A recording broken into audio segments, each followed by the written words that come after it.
Welcome to Lose Lips, all the things you wanted to say but didn't know how to say it.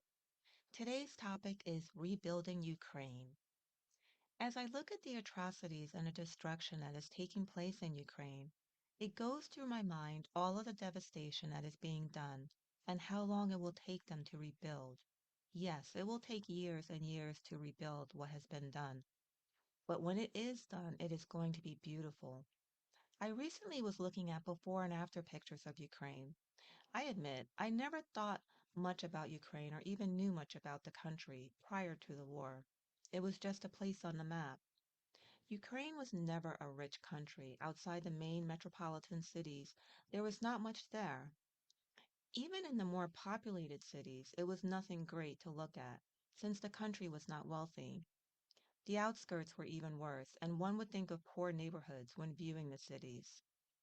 With worldwide support, there are many, and I mean many, who welcome the opportunity to go in and help in building Ukraine. I can even now imagine the contest that will ensue in terms of buildings and setting up communities.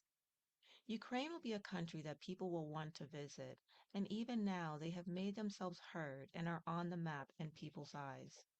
I hate to say this, but I do believe that everything happens for a reason. Even though the devastation is great and the atrocities are not something I never would have ever thought to see in my lifetime, I keep thinking of the end result when Ukraine wins and this is all over.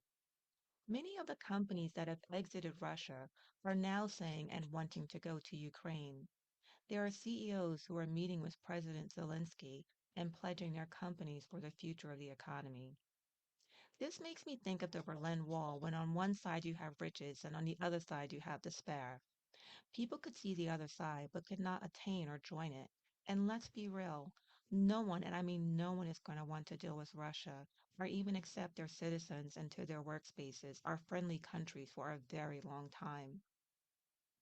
So yes, Ukraine will border Russia and they will be looking in, but they will not be able to get in. A bittersweet justice. I am hoping that when all this is done and all the debris is cleared, Ukraine will have new universities, schools, markets, communities, corporations, cultural centers that rival the modern world. If people start to visit and tour Ukraine, this can also be a source of income for the country in building its feet back up. I constantly look on websites to see what I can do in order to support Ukraine. We're sitting over here doing nothing just doesn't seem right. Yes, we can complain about the high gas costs and high cost of living and food, but then I am shamed because I am going through nothing compared to what is going on over there. Something as simple as caring for displaced animals or even sorting through donations can help, but it is not easy to volunteer or even get over there. I am hoping that within a few months this is over and things become easier for people to make a difference. To think that your entire community is gone overnight and nothing but rubble stands. The Ukrainian people deserve to have something that they can look forward to and call home again. I am not just talking about an apartment or a house, but a simple market they can go to, a mall, or a movie they can watch. All of this has been taken away from them and they need it back. Ukraine had a steel mill. They are big on farming. They are big on energy, IT. Do you see where I'm going? It is not possible to imagine the greatness that Ukraine will become after this is all done. A grid that is completely free of oil and coal and is sustainable, whether it is wind or solar, electric vehicles, IT with cutting edge technology. Hackers in Ukraine have already proved to be quite useful. A modern and state-of-the-art facility for steel, medical hospitals, and modern buildings. Not only does this bring about the new and improved Ukraine, but also provides loads of opportunities for the people to rebuild their lives and increase jobs. I am sure and have no doubt that not only will there be many volunteers who want to come in and help rebuild, but there will also be a lot of companies who will go in and station their companies there. With the new Ukraine, there is an opportunity to rebuild for a better and prosperous future. I mean, I would want to go and visit, not only to support the economy, but to see what the changes are for the before and after. Now, in reading the news, it has also become apparent that Japan has committed to help rebuilding Ukraine. This is just one of the countries that have pledged their support to Ukraine. And of course, now that their application to the EU has been approved, I am sure that there will be even more countries that will follow. What is this all telling us? This is saying that Ukraine has an immense support and backing, and many are against the aggression that is ongoing in Ukraine by the Russians.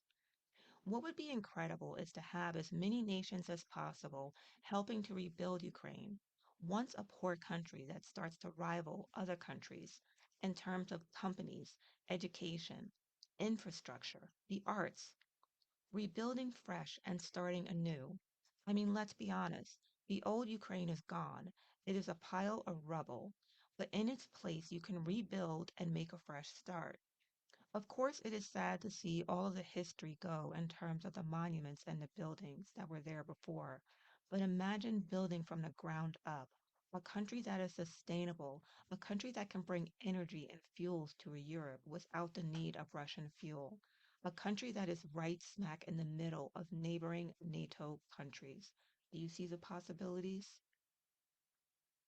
I see a great future for Ukraine. They already have fantastic soil, so they can continue farming and providing goods to surrounding countries. But what about networking, infrastructure, power grids? You now have the ability to make something great out of something that was horrible. Imagine all of the companies that are going to want to now come and start up in Ukraine. Imagine all of the education and tourists that will be going to Ukraine. It may seem a little now, but it will bring not only great support, but also great international need and fundamentals of a new world order in order to make what was once a bad thing an opportunity. That's what we need to focus on. And let me be clear, this war is not over, and it won't be over for quite some time.